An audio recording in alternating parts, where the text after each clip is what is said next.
and I want to welcome you today to the inaugural speaker of our inaugural speaker series. When we first thought of the idea of having a speaker series, I spent a lot of time thinking about who would be someone who would represent social work. So a lot of times, and you all know this, you get told, so what's a social worker? Is it kind of like a sociologist or a social psychologist or an anthropologist or something? And I was asked the same thing. Why does social work need a speaker series? Well, the answer is, as I hope you're telling your parents, loved ones, friends, strangers, social work is not sociology and it's not anthropology. It's about solving problems, not about describing them. So I was trying to think who would be the right person to come and speak. I've known Dr. Nebbitt for a very long time. We've been thinking, it's about 18 years now I've known Vaughn. Knew him as a student and as a faculty. And one of the things that you're going to see today is that Vaughn's work is different than what you're getting in your psychology classes, because it's about the real world.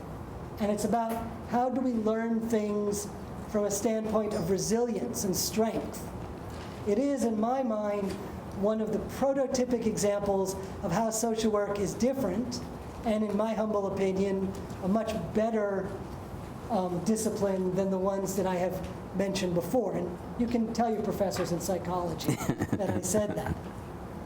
Von Nebbitt's work is important work because it does something that is unusual. It talks about populations and individuals in situations that are difficult, in places where we would possibly have little hope for success. And he looks at it and he says, how can we build on what's strong and what's good? He's been doing this for a long time, and I've been a long time admirer of his work and an admirer of the way in which he goes about his work. So for all of you out there, welcome to the first of our social work speaker series, our speaker Von Nebbitt, and our attempt to show you what social work research is by bringing in someone who I feel very much does exactly the best of our field. Turn it over to you, Vaughn. Oh, okay. Hi, everybody. I don't know. The guy back there hooked us up. I don't know what this. Let's see. Getting this to work is.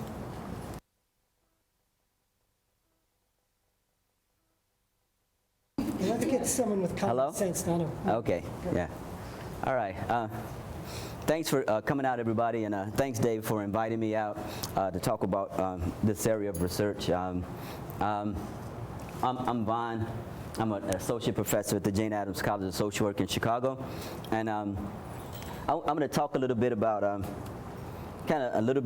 why I think this stuff is important, kind of how some life experiences and practice experiences kind of led me to think about pursuing a career in research with this particular population, about an idea that I've been kind of working on. I call it context matters. All my studies somewhere, or all my papers are somewhere, I try to put that in there because I'm really trying to make that important, because I think that the context in which things happen sometimes define that thing that happens. Like if someone get killed out there, it's murder. If someone get killed on the battlefield, it's an act of, it's a good act. So context really matters about how things play out. And then I'm going to talk a little bit about some of the stuff that we found in doing this research and suggested intervention strategies, and then talk a little bit about what I think is some important next steps, in an attempt to share with you this agenda of research, but also to kind of hopefully inspire in the audience the next generation of people who may be interested in doing research around housing with difficult to reach populations and sometimes understudied populations. So, I kind of start with a question of, why is it important? Why even start doing this agenda of research? And why would African American youth, why in public housing? And so these were kind of questions that I grappled with when I first started, my PhD and career in research, and people were pushing me, asking me questions, why? And I had to think about that for myself, why? And so I came to the conclusion that public housing, you guys know public housing, right? The projects, right? We all know the projects, right? If you don't, you've probably seen them driving around, or you've seen TV programs about them. If you listen to hip-hop music, most rappers, that's how they kind of prove that they're tough, by saying, I grew up in Marcy or Desire or some, public housing projects. But the projects. And so I think that even though public housing is within low-income neighborhoods, I think the experience of living in that particular type of a configuration is a unique experience. And it's an experience I often sometimes call a place that I call somewhat of an inorganic community, meaning that that many factors and things within the community, so that happens within public housing, is really influenced by a lot of factors that's not organic to public housing. You know what I mean? So the community develops in a way, not like ordinary communities where people in the community get together and decide what's going to happen. A lot of times people live there and they have little input on how it's going to happen, or what the community is going to look like, or what a park is going to be, or what anything is going to be. So forces outside of the community often, hello? Did I got to speak, is it louder now? Okay. And so forces, a lot of times, forces outside of the community kind of shape what the community looks like. And I'll get into that a little bit more as the, as my presentation goes on.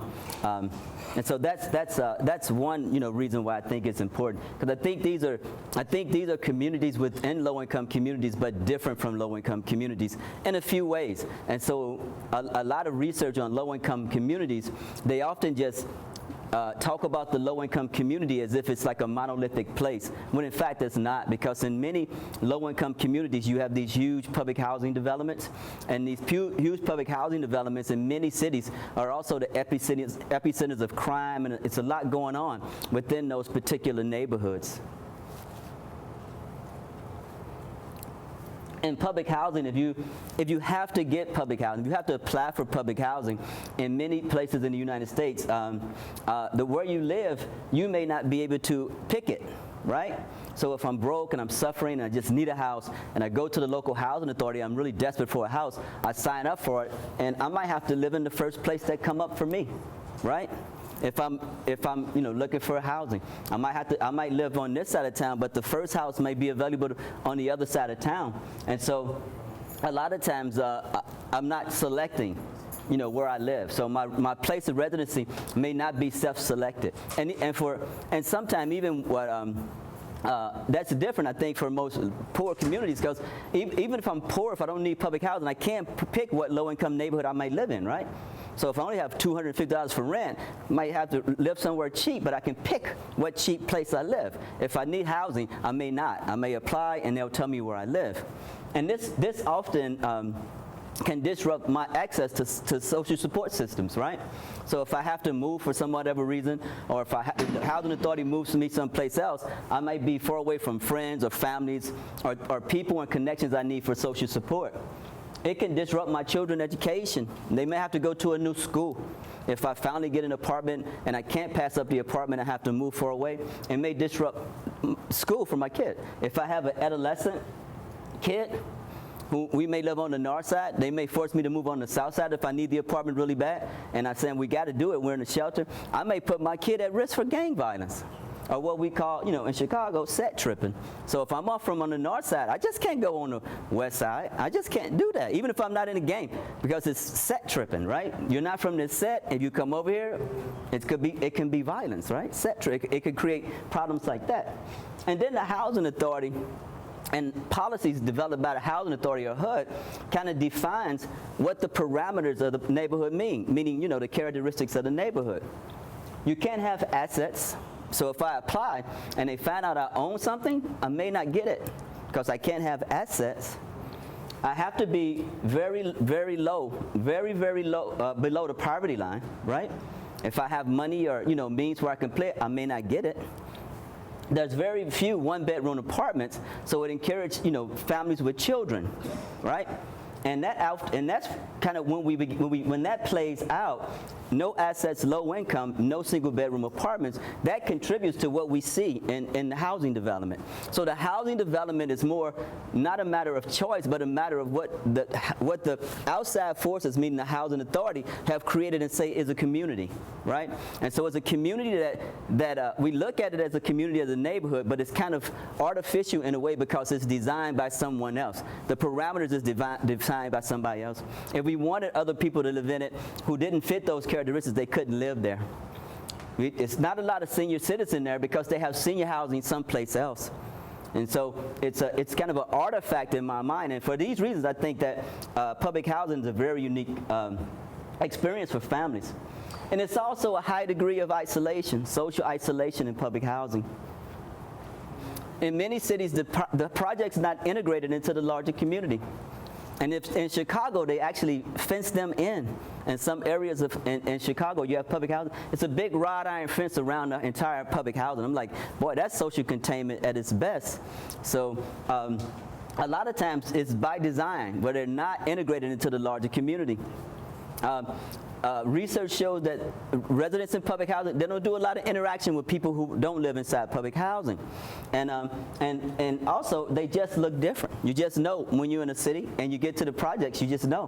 When David picked me up from the airport, we were riding down the street, I said, oh, there's the projects. It was just you just kind of know. If you go to a city, those are the projects. They look different.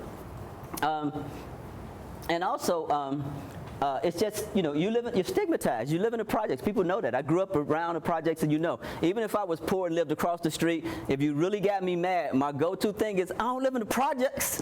That's why you going over in the project. I'm poorer than you. Probably my parents have nothing. Your parents may have a little something, but it was a stigmatizing experience. And also, people they live under a second set of rules imposed by HUD and the local housing authority. So you have the first set of regular laws and rules you live under. And if you live in a poor neighborhood, you're probably going to be policed a lot because police tend to gravitate around poor neighborhoods. And then on top of that, you have this other set of rules. The housing authority in many cities say you can't have disruptions in your services, electricity and gas and stuff. That's what it means to be poor. To be poor means you sometimes get your gas cut off, sometimes your lights go off, and sometimes you don't eat food. That's being poor. So that's kind of in some cases, an unrealistic expectation, because that's what happens when you're poor. I've been poor, and those are the things that happen. I grew up poor, and those are the things that happen to poor people. You do your best, but sometimes your electric is cut off. Sometimes you have to get an electric started part and extend it from your neighbor's house for a couple days or a week until your parents can figure out how to get the bills paid. That is the reality of being poor. But they say you can't have that. Now, that wouldn't happen if I just lived in a poor neighborhood. No one would threaten to evict me or give me a lease violation if I lived in a poor neighborhood, in a poor house, and my gas went out. My landlord probably wouldn't care as long as I paid my rent. So they're under another set of laws. And they have rules around substance abuse, right? One strike, you're out. You can potentially lose your lease if you or your child is caught, messing around with drugs. Kids, teenagers, they smoke weed and stuff, right? So if I have an apartment and I'm doing my very best and my kid is outside in the apartment complex, in the housing development with the kid across the street who don't live in the apartment complex smoking weed, and they both get busted, right? The kid across the street would just go home and maybe whatever happened. I lose my place. They tell the housing authority, I lose my house. Whole other set of rules. And a lot of times, if I have any criminal, and also, sometimes when you're poor, not to justify, drinking or smoking a little bit, but sometimes when you're poor, drinking and smoking is the only relief you get from a harsh-ass life. I got this mic on. I should not curse. I'm sorry. I take that back. But I do curse sometimes, so I'm apologizing in advance if I say something like that again. But that's sometimes a part of that life. That may be the only relief you get from the harsh, ongoing reality of having nothing. It's a good hit of a joint and a good drink. That may be all you get sometimes to kind of numb the fact that, boy, my life kind of sucks right now. But if you do it in public housing, even though you might need it, you know what I mean? A good therapist might say, you relapse, but it may be for good reason. But in public housing, you can lose your lease for doing something like that.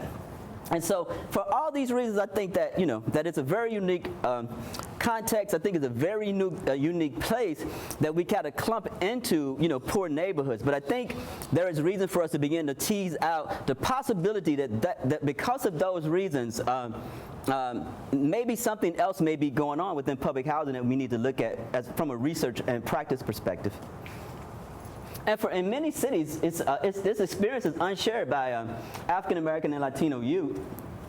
African American people are served almost twice as high as public housing as the private housing market.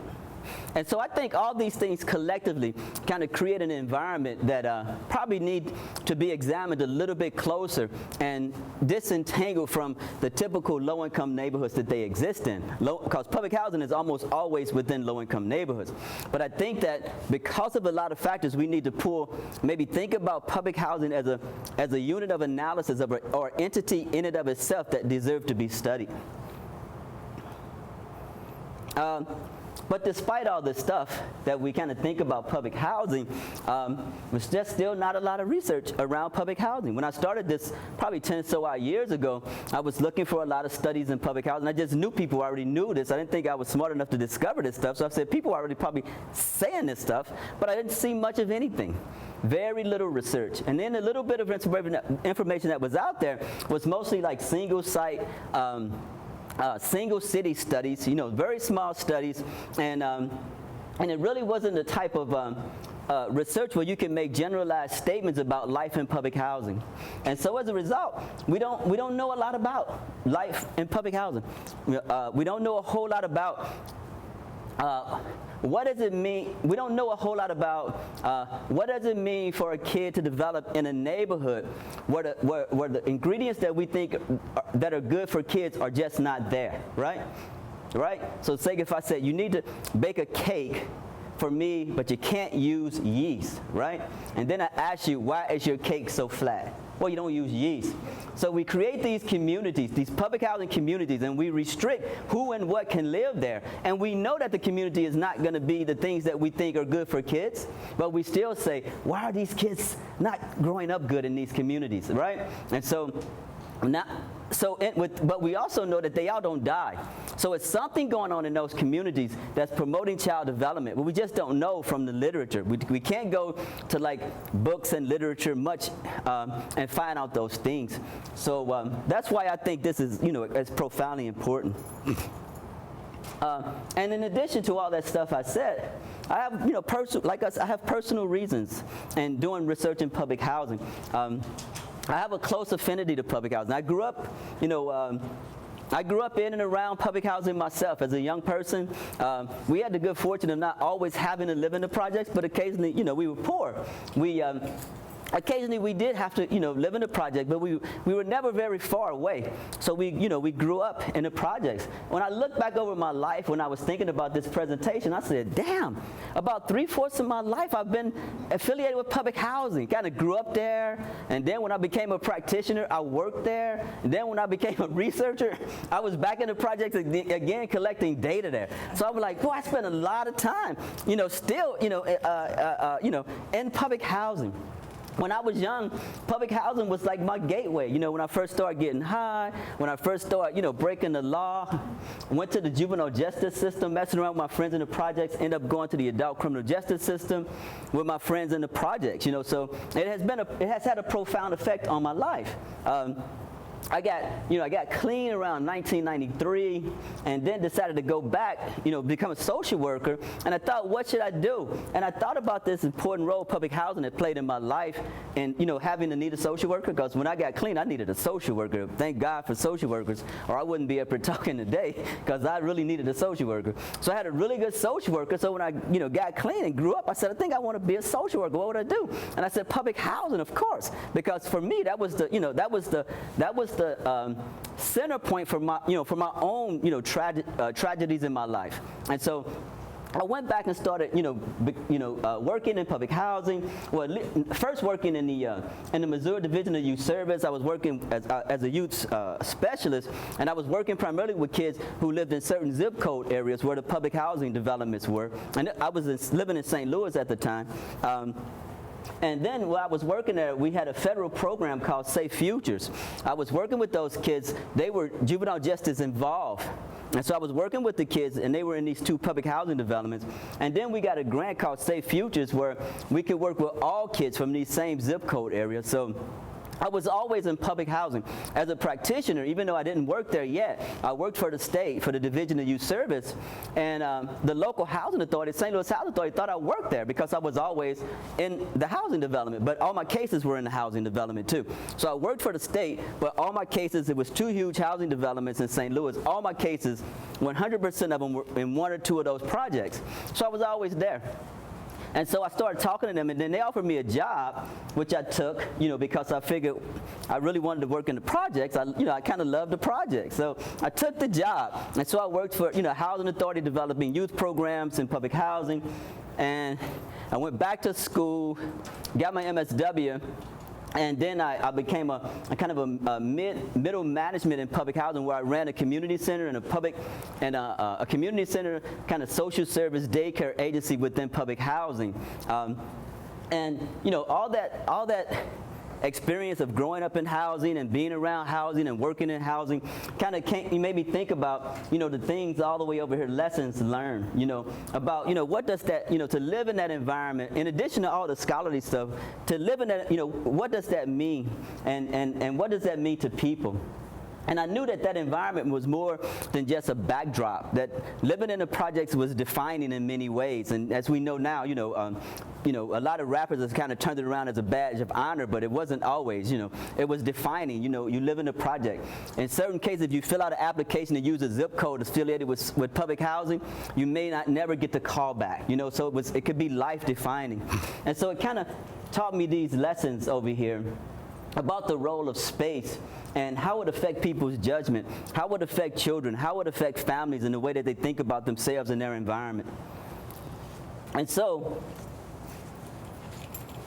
it kind of made me come up with these questions right shortly after I had met David in the MSW program about understanding, more, just to kind of better understand what's going on in public housing and better to disseminate knowledge about what's going on with public housing. So it kind of led me to these questions. Like, what is the role of the perceived environment? How does this influence these kids' behavior? How does it influence their mental health? How is it associated with positive outcomes? Because I knew from hanging out in the projects and working in the projects and doing everything in the projects that all kids did not fail. That a large majority of the kids went on to do really good, right? But the only thing we knew was about those kids who failed. We knew nothing about the kids who did not fail. But I knew from my personal experience and my practice experience that all kids did not fail. A lot of them did. But I knew it was nothing printed. It was nothing published. It was nowhere I could go to teach me what I need to do with those kids to make sure that more of them did not fail. And so that's what made me kind of think maybe I should go back to school, kind of do a PhD and a career in research to kind of begin to write that and publish that information and get that information out to the hands of practitioners. Because when I was out trying to do it, it was not there. And I thought that getting that information out, publishing that information, and telling that story may be important. And so I went back to school. I worked with David. He was on my committee, chaired my committee for a while. I wanted to beat him up because he was so mean to me. Then when I defended my dissertation and they told me you passed and everything, I wanted to kiss him. And then we made up, and now we're friends again. But I was really mad at him. I thought he was my friend until my dissertation. Then I said, I do not think he liked black people because he is so hard. He is so hard on me. And then, after I went through that and he beat me up really good and shaped me up into a researcher, tried to transform me from a practitioner to a researcher, then I kind of got it and we cool now.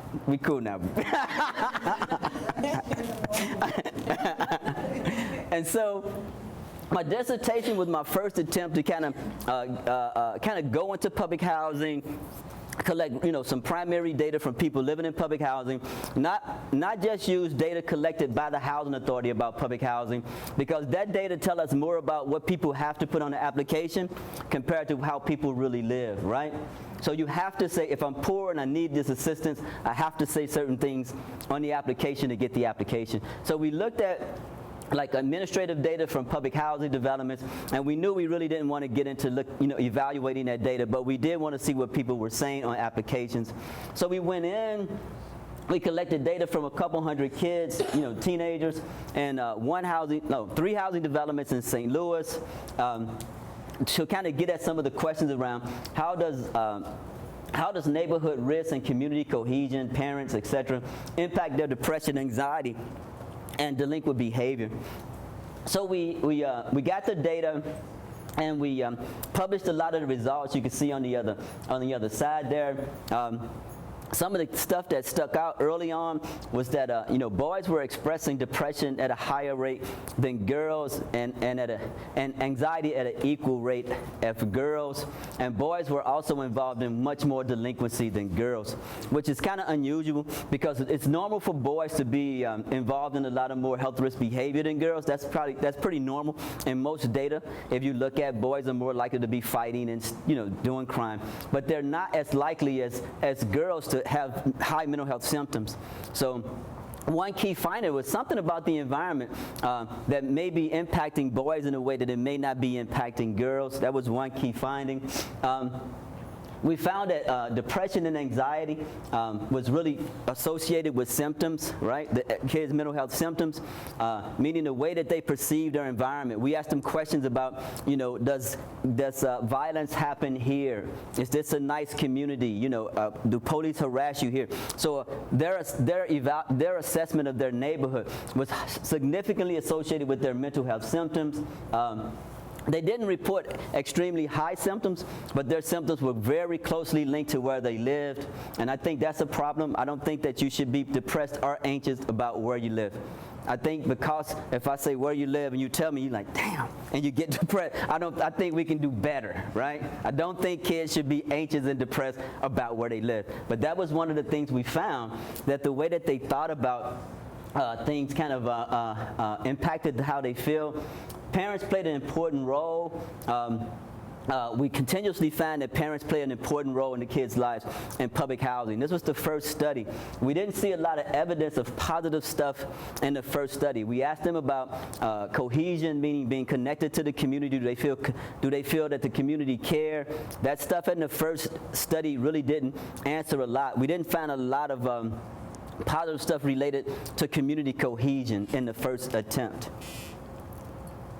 And so that first study, my dissertation, was kind of my gateway into this area, that I kind of wanted to continue to publish and write about and kind of, inform the public about. And so it just raised more questions. I published that stuff and it just raised more questions, particularly like what was really going on with the boys in public housing, right? So why were they so much different than the girls in public housing?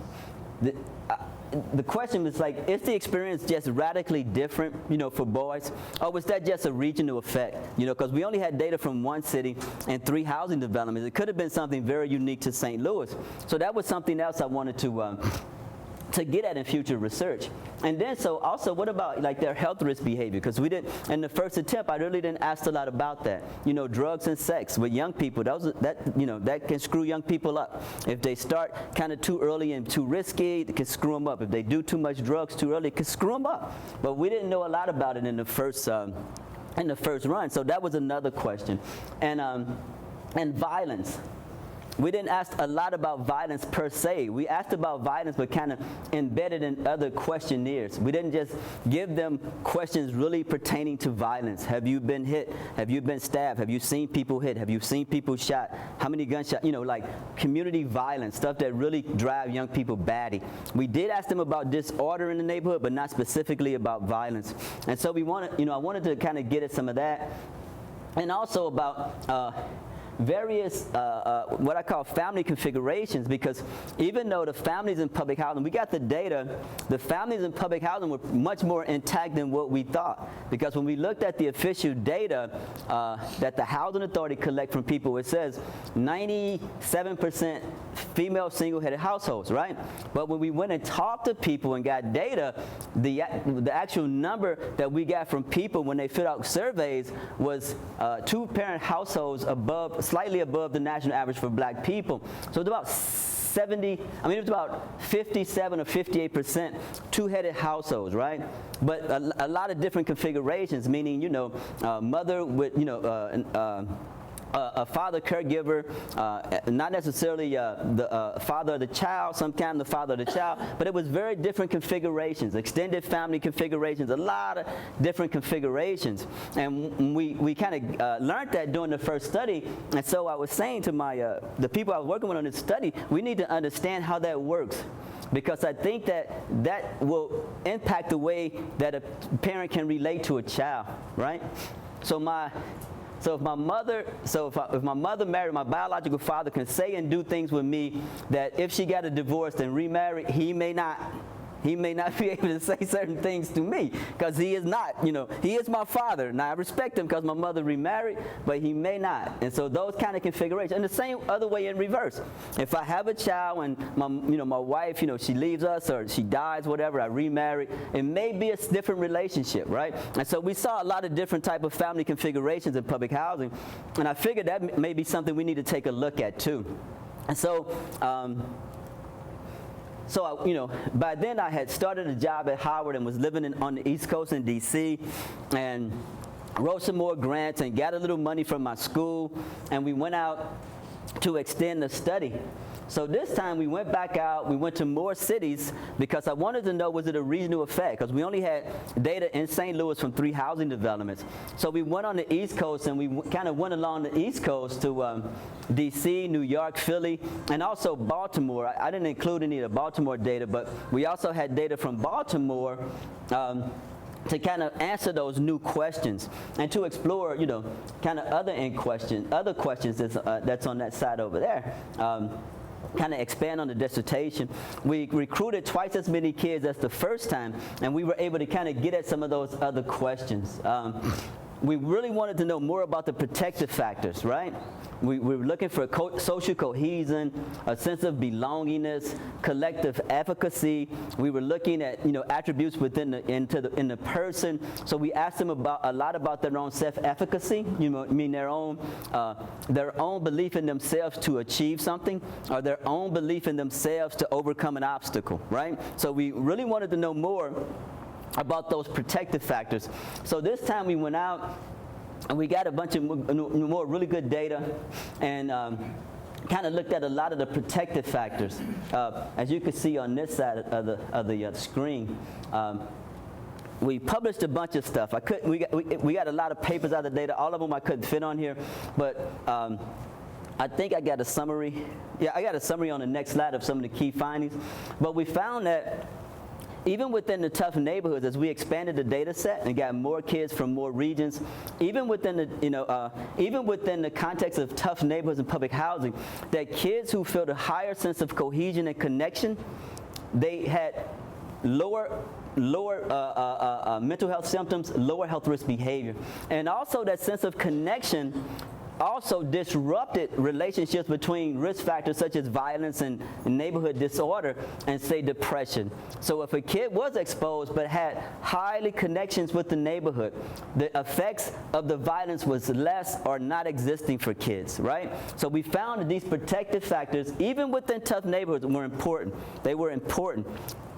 So building a sense of community around a kid, connecting the kid in certain ways were important. And so we first, start writing this stuff in the paper. Like number 2 was a paper that I did, and I was trying to explain it, and because I didn't have a platform, to explain it, I just thought about sports metaphors, right?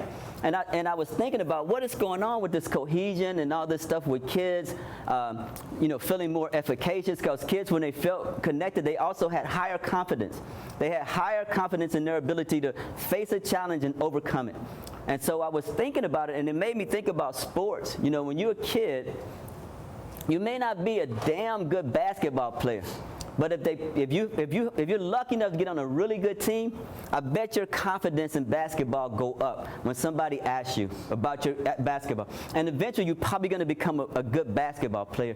And so that's how I thought about this cohesion piece, that probably when a kid maybe in a tough public housing development, isolated, probably feel pretty vulnerable and helpless. But as this kid is kind of integrated and feel connected, probably this kid's sense of confidence in their ability to believe that they can overcome even this tough situation of living in a bad neighborhood probably goes up. And so we went and we looked at those things, and you could see we found over and over again, looking at onset of sex, looking at drug use, all kind of stuff, that those protective factors were very important in the lives of those kids, even in really tough neighborhoods. And these were pretty tough neighborhoods. In New York, we went to Queensbridge. It's like the biggest public housing development in the United States. If you saw it, you would think it's a city. It's 96 buildings. Projects, high-rise, big public. 96. It goes on forever. Probably more people maybe live there than the city that we're in. It is a city within itself. Lots and lots of people. Very tough place. So we collected data from some really tough places, and we found even in these tough places, we found clear evidence that cohesion, efficacy, and positive aspects of the neighborhood were very protective for kids. Unfortunately, we found this pretty consistent even when we left St. Louis. So it wasn't a regional effect, as we thought. The boys in St. Louis had higher depression and higher anxiety than girls, higher depression and the same anxiety as girls, but we thought maybe it was regional. It wasn't. As we went to other cities, we found a similar pattern for boys. We don't know why, because we didn't go in and do in-depth interviews, which we're going to do. We're going to do in-depth interviews. We didn't do in-depth interviews with boys to kind of try to begin to understand why. So what we speculated is that it could be, because in most cases the mother is, even in the house, in the cases where the mother has a male living with her, in many cases because she is the leaseholder, she may be the main factor, right? She may be the main provider in the house. Right? She may be the breadwinner in the house. And this may send a different message to girls as it's sent to boys. So for girls, they may look at mom and say, if worst go to worst, hell, I can end up like my mama, right? She doing pretty good. And the boys may be looking around for that same model in the house, may not be there. And then if the male in the household is not empowered, like on the lease and the decision maker, that may be even a little bit less encouraging to the boys in the household. That's purely speculation, right? That's purely what I speculate. And what we speculate, we don't know that to be a fact. But for some reason, the boys are constantly showing these worse outcomes, right? Mental health outcomes, depression, anxiety, more drugs, earlier sex, but I think they were lying. Boys, they're going to lie about sex, so you know that. So we look at the boys' sex information like whatever, right? Because they get to going and answering them questions about how many partners and how often. You're like, boy, quit that. Just quit lying. So we approach that boy sex data with a little bit of, we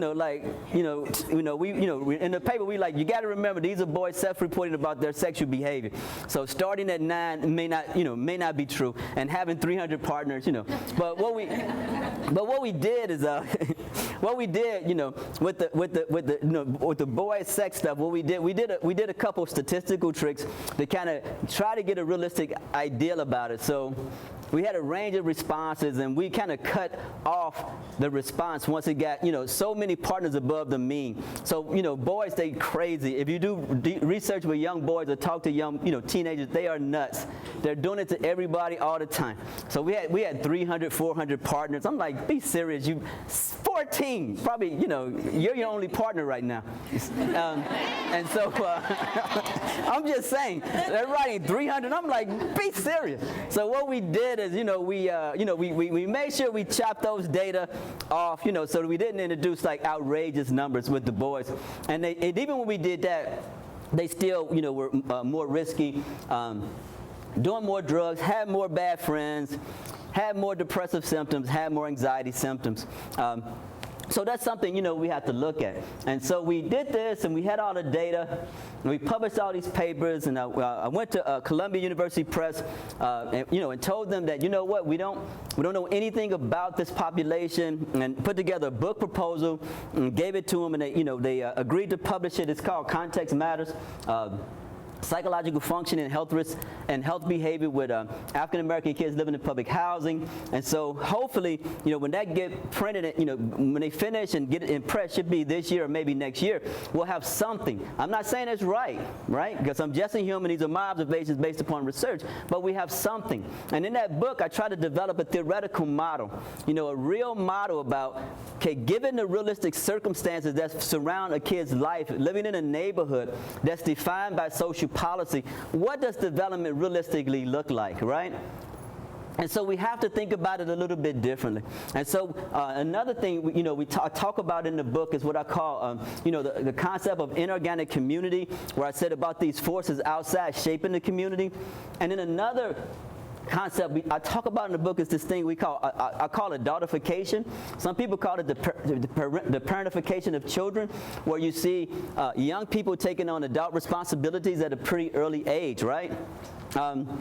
In mainstream America, middle-class America, it's looked at as a risk factor. But from, working in public housing and knowing public housing, we thought that it may be a protective factor, right? So we had data on it, and so we began to explore, and we found that it was a protective factor. So if you go in certain neighborhood contexts or certain contexts, you might have to think about the things that mean development differently. Where if you're not in public housing in a poor neighborhood, you may think that a parent shouldn't do that to the child. But within that type of configuration, where a kid doing that may be less exposure to elements outside, right? And a kid doing that, because everybody is facing those challenges, are receiving kudos from community members that's positive, right? Like, man, it's good you were able to come in and watch your brothers when you get off work, because your mother really need to keep her job, right? And so it's good that you got that money, and we know you wanted those new Air Force Ones, but you didn't. You bought some food. That is very good of you at 16. That's a very different message, right? So we looked at that, and we found that kids who reported that, yes, I do all these things, and yes, I enjoy doing all these things, also a protective factor.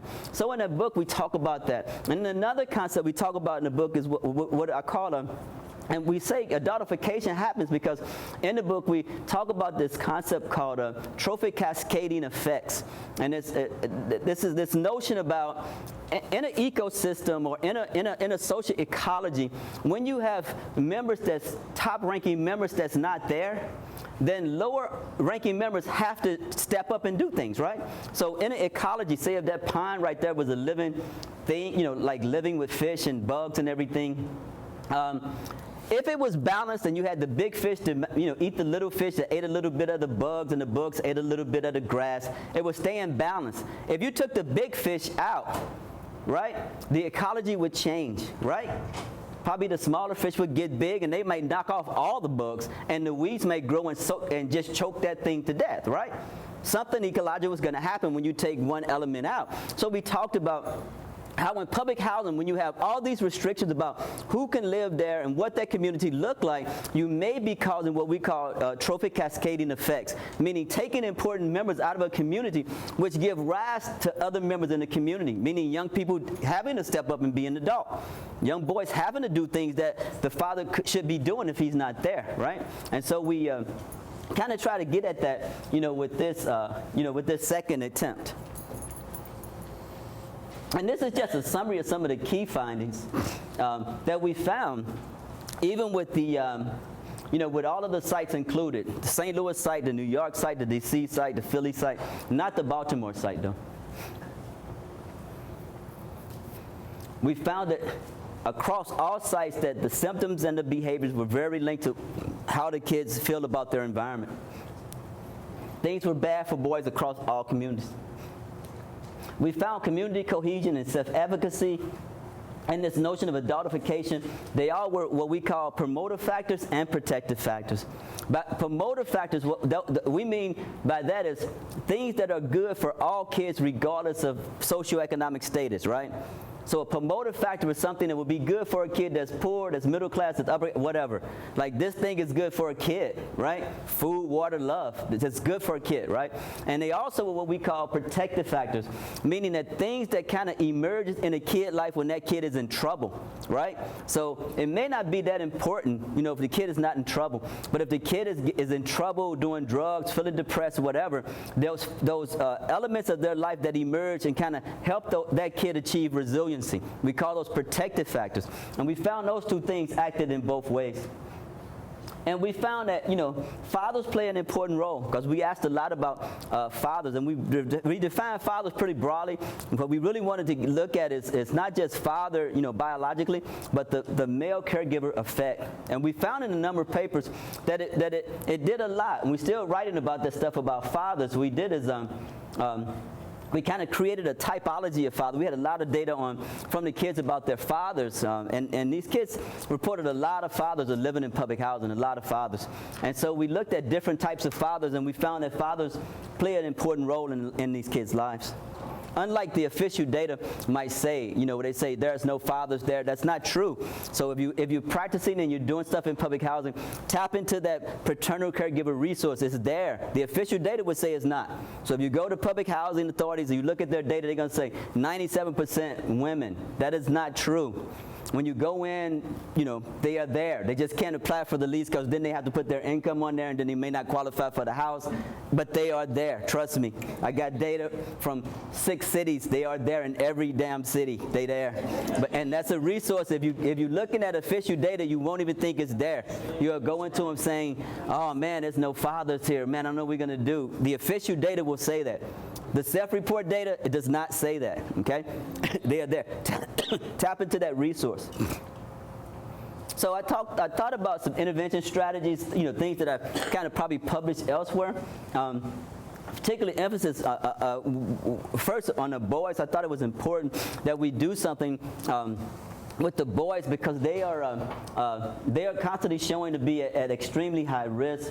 And so I talked about different programs and stuff that I did when I worked in public housing as an administrator. Things we did.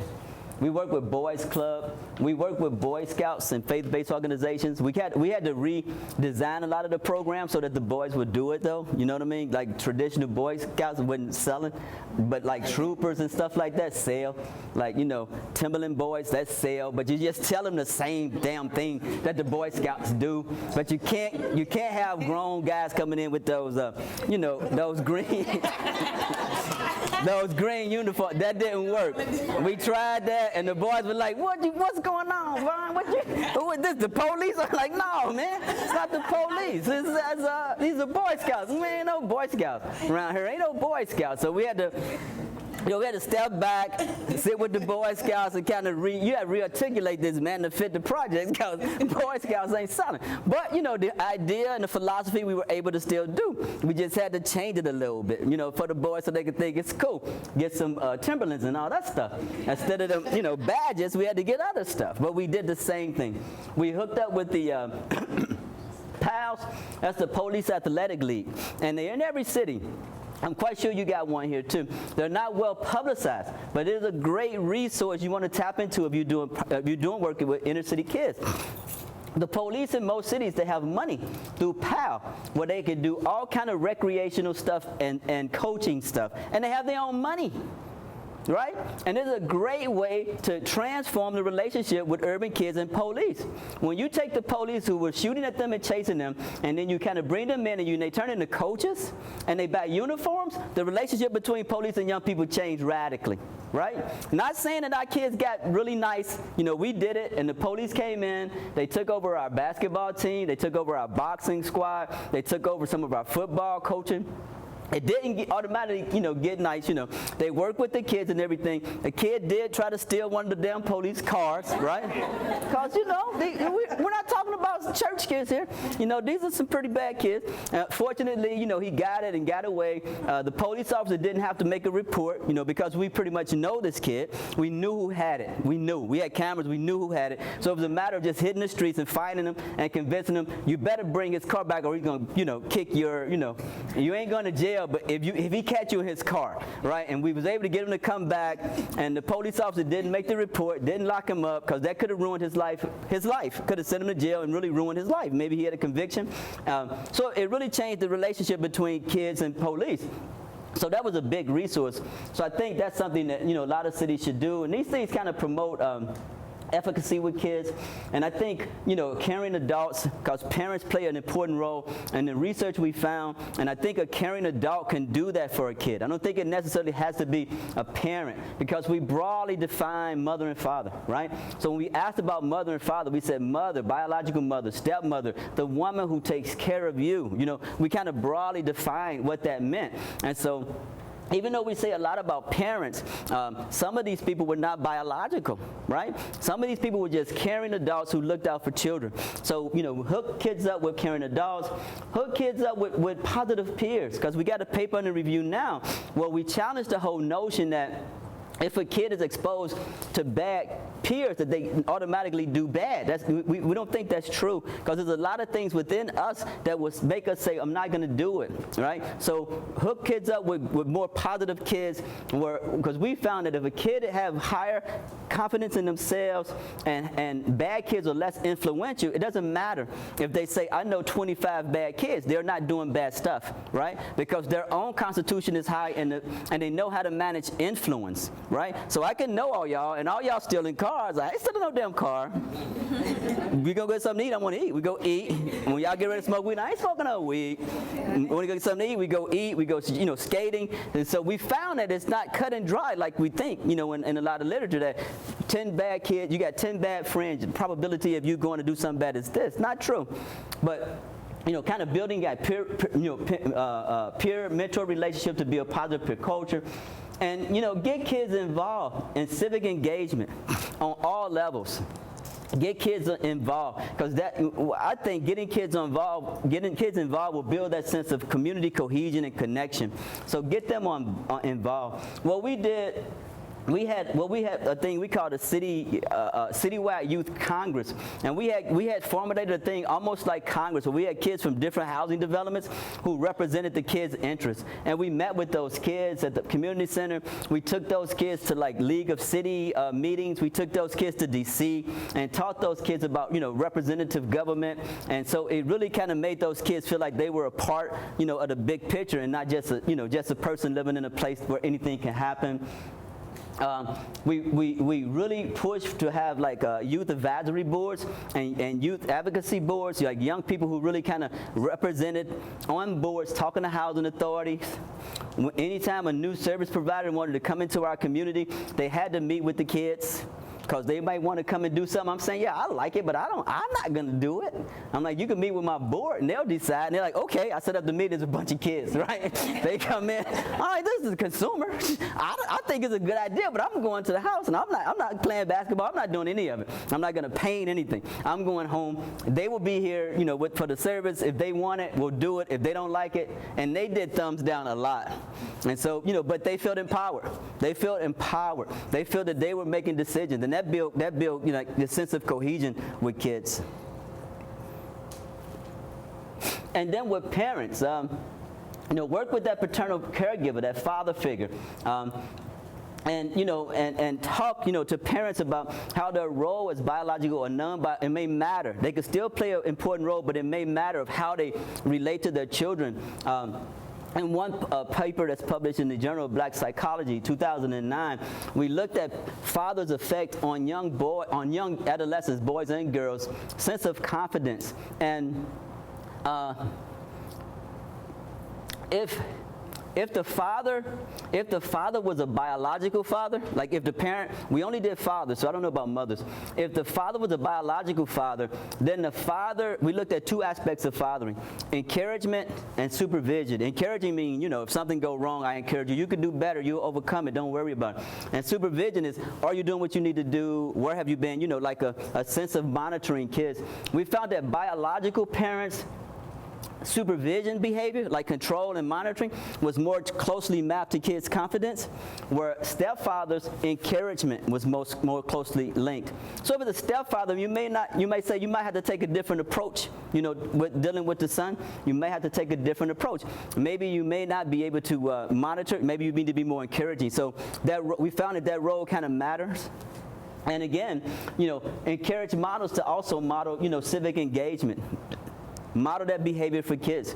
Encourage them to kind of create these opportunities for kids as well, and model the behavior. And then at the community level, again, I just can't emphasize enough, this notion of civic engagement and creating a sense of community.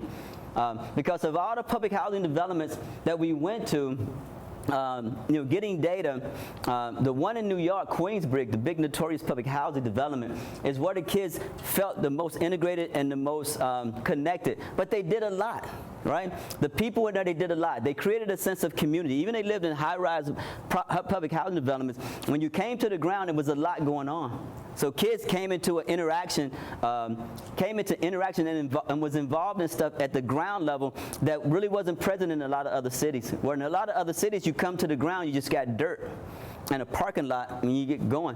In Queensbridge, you come down to the ground, it looks something like this. It's all kind of stuff. And so kids were involved. And so promote civic engagement. Again, try to get youth on board and just, create opportunities for youth to be involved and create this sense of confidence and connection. And I fundamentally believe you'll see the risky behavior going down and mental health getting better. I fundamentally believe that, and also, evidence point to that fact too. Some limitations with the stuff that I showed today. I can't really say what causes what because the data is a snapshot, right? It's what we call cross-sectional. We only collected it in one point in time. So we can't talk about causality just yet. We got data only from kids. So when you do that, sometimes, you get what we call same source biases. So it's unlikely that a kid that's feeling really depressed is going to tell a really flowery story about their neighborhood, right? So if a kid is really depressed, I want to kill myself, I feel like crap, and then you say, how's your neighborhood? They're not going to say, oh, this is the most wonderful place on earth. This is a great, they're going to say, this place is crap. I feel like crap. This is crap. So we know that in some places we have a little same source biases, and because it's self-report, it is limited to the degree that the kid remember what we asked them and how honest they are about it. We did everything we can to create an environment and data collection where kids can be honest about it. We created data collection sites where kids can fill out the survey and not hand it to anyone, because kids had major concerns about the parents finding out, right? We were asking them really personal questions about smoking and drinking, and they were like, every time they got to the questions, I'll be like, yeah, what's going on? Oh, is my mama gonna find out? I'll be like, your mama is not gonna find out. Okay. And then they'll go, and then another hand, I'm like, boy. And so it was major privacy concerns. So we tried to create a data collection space, and then we told them, if don't put anything on the survey, your name in no way, and when you leave, put it in the box over there and shake. We did everything to make them feel honest about they can do it. But they did have really concerns about who was gonna get those data. Yeah, and the data so far is kind of a northeastern, mostly northeastern cities. So we need to get more data, national data. More data we get, the better will be the better picture we have of the nation. And we haven't done comparisons just yet. So of course, all research generate a lot of good knowledge, but research always should generate a lot of new questions, right? You know that, right? Budding researchers in the room, because you guys got to take this stuff over, because I'm kind of getting old and I'm tired of going to projects. I really want to not spend time in the project. So you think about this young researchers in the room. I'm looking for your pubs. So next question. Is, we didn't do a lot of comparison, public by private housing. So we still have not empirically proven that this is public housing effect. I believe it is, right? But I haven't empirically proved it just yet. So is this something that's just typically stuff that happens in poor neighborhoods, or is this really about public housing? And does it really depend on where a kid lives? So if I live in a project, and I did this study, me and my friends, and my other friends who live across the street, not in the project, would it look different from this study? We don't know, because I wasn't able to test that yet. And also the developmental trajectories, like in healthy development of a child, is it really impacted, like I'm arguing, between public and private housing? I believe it is. I will bet a little bit of money, not a lot, that it is. I would bet that it is. But I haven't got the data to test it just yet. Well, I do, but I haven't wrote the data up to test it just yet. So next steps.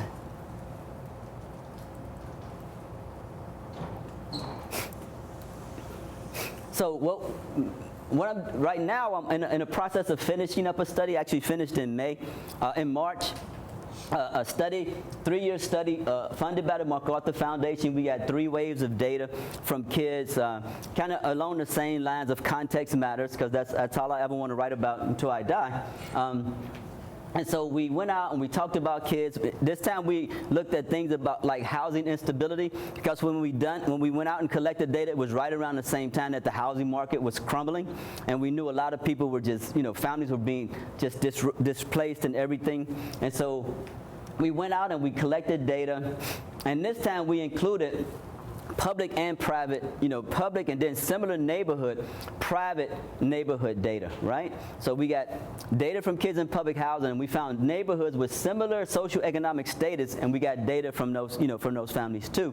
So we got those data. We're in the process of cleaning those data now. And this time we got a lot of stuff on stress and trauma with kids, and also what's called biomarkers. So we got saliva samples, because we want to continue to make the argument that context and environment matters. So we've already kind of published a lot to show that the symptoms and the behaviors in kids are really driven by their perception of the environment. So now what we want to also prove is their physical health, right? Their physical functioning may also be impacted by this experience, right? And so that's what we want to do with this data set. And also we want to show, or either not show, that it really is related to living in public housing, right? And so we want to look at some biomarkers. We looked at a couple things, couple indicators of stress, chronic and acute stress, and we asked a lot about trauma. And it was really kind of I was really kind of sad when I looked at these data, when I got all the data cleaned up and everything. I was a little bit sad, because we asked about 6 questions about trauma and loss, right? Like real serious stuff, like have you lost a sibling to murder? Have you lost a parent to murder? Have you lost a close friend to murder? Like really stuff that will really kind of mess me up as a human. And the rates were ridiculously high for these kids, like ranging from 45 to like 57% of these kids reported Yes, I had a family member, murdered. I had a close friend murdered. And so it's kind of, it made me sad in a way. When I look at the data, because I kind of know this stuff from being in public housing, I don't have the luxury of looking at the data and just saying, oh, that's interesting. You know what I mean? Because when I'm thinking about the kids, that I work with in public housing. So, we really want to get into these data and kind of see how all that trauma and loss is impacting these kids, and try to hurry up and get back in the community and do some kind of work with kids. Because it's really sad when 50-something% of the people, young people in your sample said, that somebody close to them, has been murdered. And we also have an application under review right now, another grant application under review to kind of test another aspect of public housing, because while I was in the process of all this stuff, we went through a major shift in housing policies, public housing policy. You may know or you may haven't learned yet. It was a policy called Hope 6, housing opportunities for people everywhere. And that's where you may have seen it in certain cities where the large, big housing projects were being torn down and they were building these pretty new, public housing developments. That's Hope 6, right? So Hope 6 was a policy that was going on while I was doing all this stuff about public housing. And so now Hope 6 is pretty much finished, and in most cities you have, some Hope 6 developments, and the housing authority and the government is saying, see, we did a great job and everything. But the problem with Hope 6 is that public housing has always been in very rough neighborhoods, right? Always. Public housing is always, probably 80% of public housing is in very rough neighborhoods. So they tore down the projects and they built these pretty ones, but still in very rough neighborhoods, right? And they say that they reduced poverty in public housing. Well, of course you did. If I tear down 1,000 poor houses and build 100 poor houses, I've reduced poverty, right? Not so much because I got a damn person a job. I just kicked these poor people out. I kicked 99 out of 10 of my poor people out. My poverty rate looks much better, right? And so they're boasting that they did this great thing with Hope 6. I don't believe it. I don't believe it one bit. And so with this grant, if we get it, and you all pray for me tonight or cross your fingers, whatever it is you do about, hoping people get something good, do it for me with this grant. And they said they're going to let me know next month. I need this grant. And so with this grant, what we want to do is we want to really test whether Hope 6 really worked, right? Because we're saying we don't believe it. We're saying that you did something with Hope 6 and you do see reductions in poverty because you didn't build the same amount of, it can't be the same amount of people poor because you don't have the same amount of poor people living there anymore, right? But you still build them in the same place. You didn't do anything about economic development around the neighborhood, and you still have the same level of residential segregation. And so we're saying because of those larger external factors, maybe the buildings look pretty, but maybe life within those pretty buildings still suck, right? We don't know. HUD and everybody is saying, no, it doesn't, it's great, but they don't have any data. They're not proving it with data, and the data they have is administrative data. I believe in administrative data, but I think asking people and giving people the opportunity to anonymously report about their lives is better. That's just what I believe. I believe that if a person needs to do something, if a poor person needs something, I think they may lie to get it. I've been poor, and I know I did some things to eat that I probably wouldn't do if I had something to eat, right? So I would falsify application if I'm poor and have nothing to eat. And you say, if you put yes on all these, I'll give you something to eat. You know I'm going to put yes. You got it. I say yes to everything. Give me my food, right? And so administrative data sometimes reflect what people have to say in order to do what they do in order to eat food, right? And so the administration data is cool. I saw the evaluations through Urban Institute, all that, okay, that's fine. But I want to get in there and do some primary data collection with residents in there to really see what's going on. Because I don't think because we tear this, if this building is in a really crappy neighborhood with asbestos all under the ground and poison, I don't think if we tear it down and build a new one, it's going to do anything about the asbestos underground and the poison. And if people go in there again, they're going to get the same stuff that the people when it was ugly. That's what I believe. That's what I believe. And I don't think that enough economic development is done in urban poor neighborhoods to where if you just build new houses that everything is going to magically go away. I simply can't buy it. I'm sorry. I can't buy it. And so if we get this award, we're going to go in and we're going to, we get 3 years of, I'm asking for 3 years of funding to try to track over time what does, children's life look like in Hope 6 compared to traditional public housing.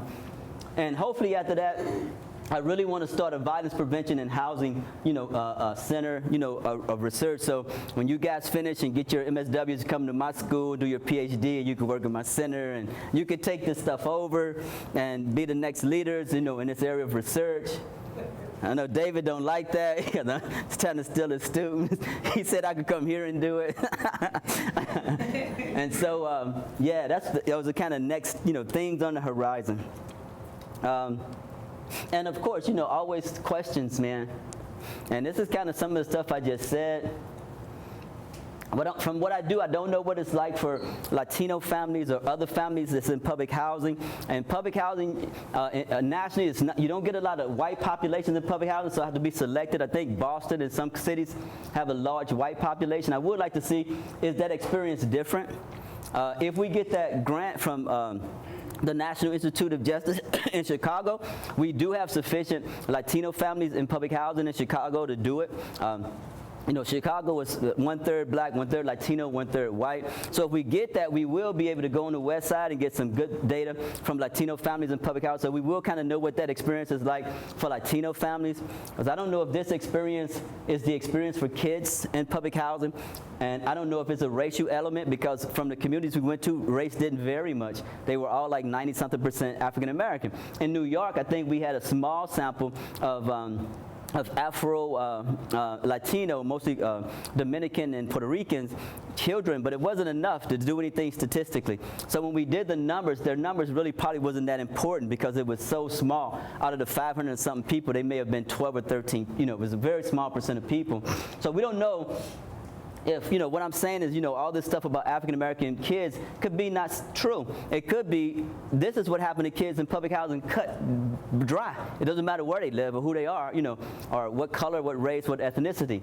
So I'm hoping that we can continue to get data to talk about that. And then if the experience is different, that we can document that as well. If you're working in the Latino community, maybe you should consider this. If you're working in the African-American community, maybe you should consider that.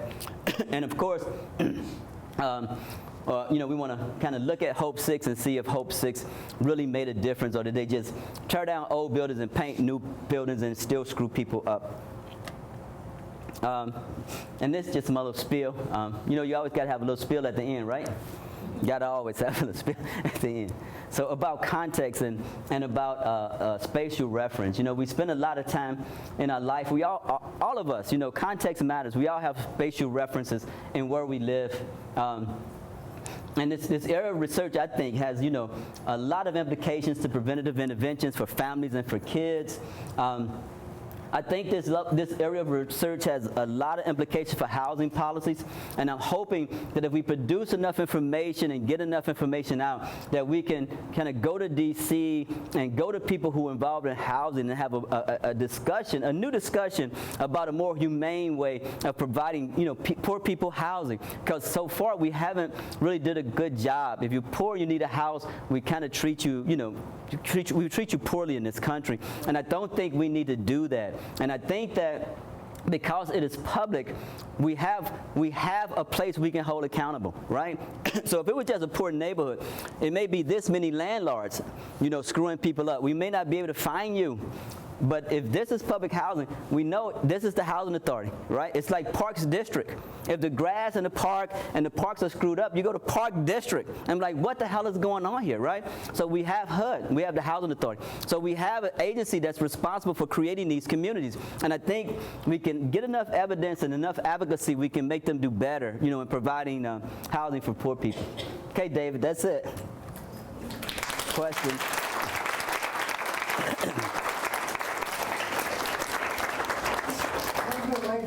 You're not off the hook yet. Oh, I got some water. Well, we might feed you some water. You've worked hard enough. Before we adjourn and get to the cookies and cake, we'd like to give the audience opportunities to maybe ask you some questions. Sure. So I'll let you be in charge of it. You're quite good at it.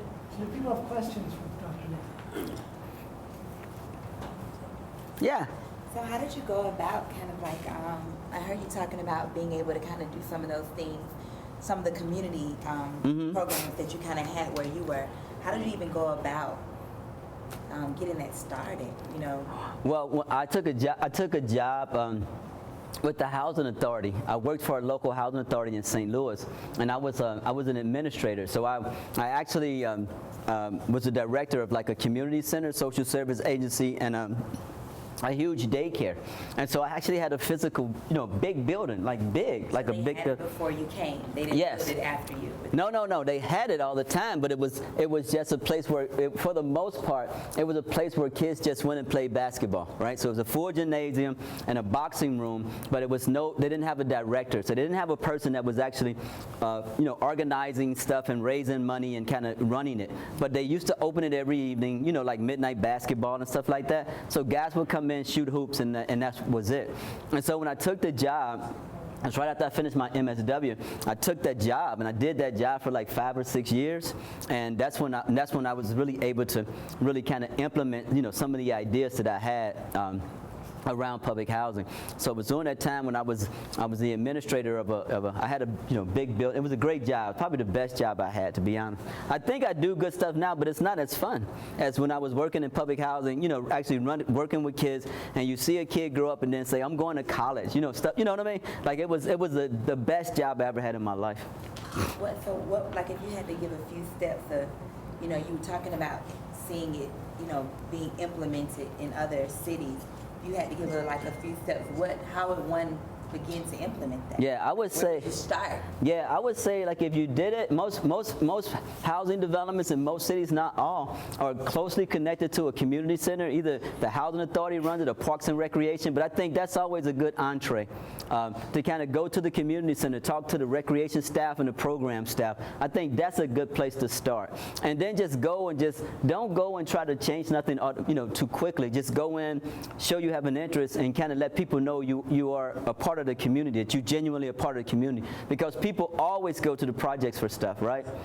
Always. And so it's a lot of mistrust. Everybody want to get data from them. Everybody say they want to do something with them. So they kind of burnt out, so they'll see you coming and they're not going to trust you.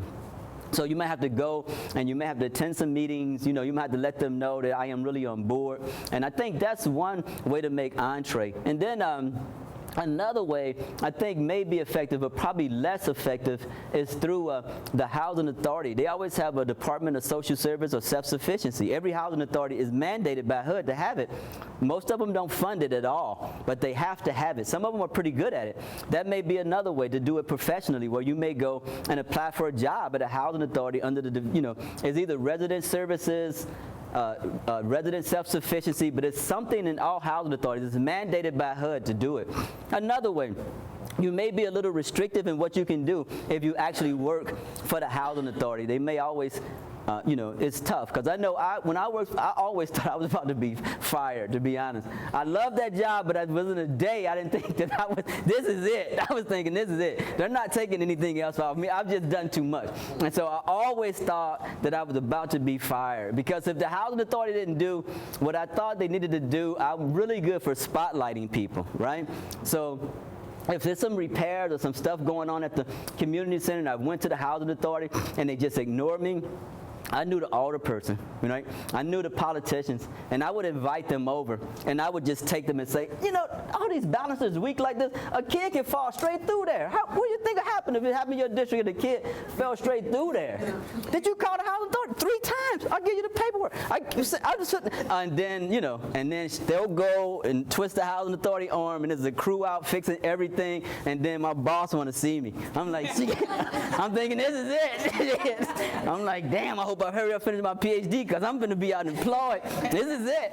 And so always, man, and so you're going to be restrictive, and you got to always calculate your professional risk. If you do it, make sure you do it only when you haven't had a write-up in the last 90 days. That's how I used to do. I'll be like, hell. So the residents would come to me with some outrageous stuff I know is against policy. I'm like, damn, y'all going to get me fired. And so I'm thinking, damn. So I'll go back and I'll look like, I haven't had a write-up this year. Yeah, I'll do it, right? I'll do it. Because, you have to, the policy is you have to have so many write-ups in such a span of time, right? Progressive disciplinary action. And I'll take a suspension. I'm a social worker. I would take a suspension. If I'm doing something good for a community and I had to take a 3-day suspension, what the hell? I'd do it.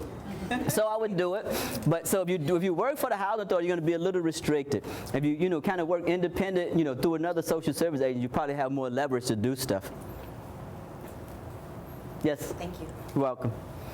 When you talked about mentoring, were you pulling mentors more from outside of the community, or encouraging people within the community to kind of step up? Yeah, we did most of the little bit of mentoring we did. Most of it was outside. Most of the people, they were from outside the community. We were able to, like the police officers and PALs, and we because of my affiliation with the university, we had links with a couple of sororities that did a really good job of mentoring kids. There was one, I can't remember the whole thing, but Kappa something, and they came in and they started, it's one called Kappa, right? Kappa something, right? And they had one that was called Kappa Kids Club, which was just an excellent thing. They did like a fundraiser, they did a book drive, and they mentored, kids, for us like that. So a lot of the mentors were from outside of the community.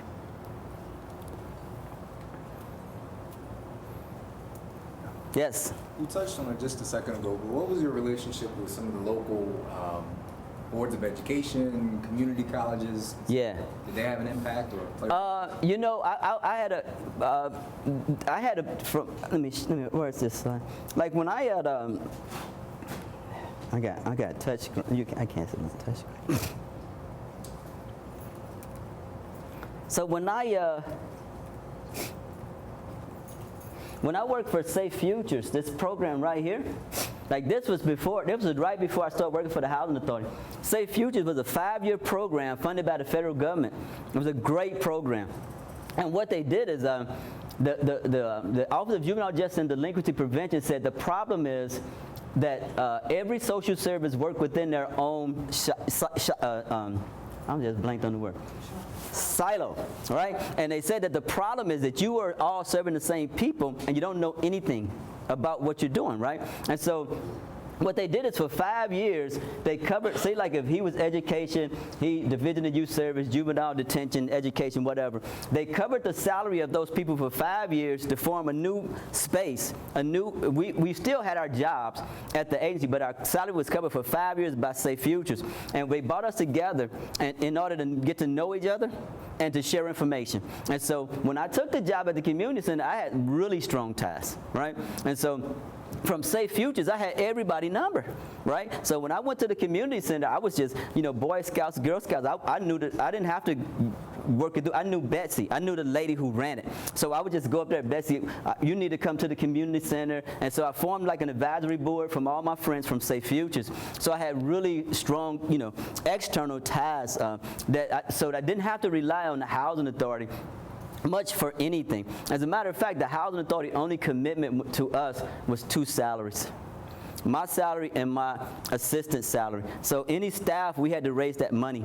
Program, we had to raise that money. And in many cases, we couldn't raise a lot of money, but because of those ties, community ties, we didn't really need money. So we would go to an agency and say, we have 450 kids waiting to be served, and we know you need those numbers. And so we were able to invite them down. So yeah, I had, from that experience at Safe Futures, I had really strong, kind of tentacle ties from Safe Futures. So when I took that job, that made it a whole lot easier because I had those direct connections to people who ran the agencies from Safe Futures.